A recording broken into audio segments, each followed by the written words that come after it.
gosh, I was early 30s, 2 children, at home. You know, in many ways quite happy. You know, I had my dream house, you know, it was all going well. I was so miserable, and I wasn't enormously overweight. I was about size 16, something like that. But I felt like a house, and I was so unhappy. And I mean, in a similar way to every few weeks, I would think, okay, this time I'm really going to, you know.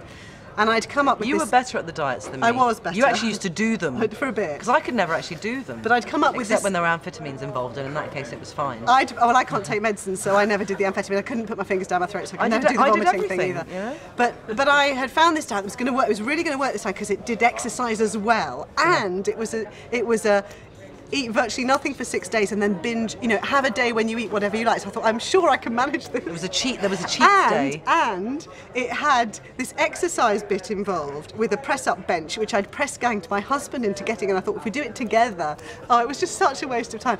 And there was a video, and it was just so awful.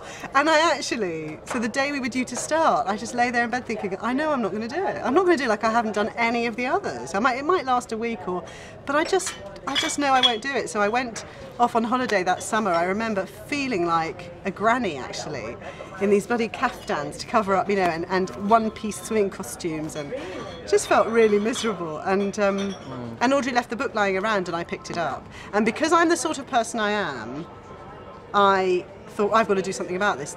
So I kind of went headlong into doing Beyond Chocolate, a bit like, doing this stuff a bit like a diet, eating when I was hungry, stopping when I'd had enough. I just kind of did it, and I lost weight quite quickly.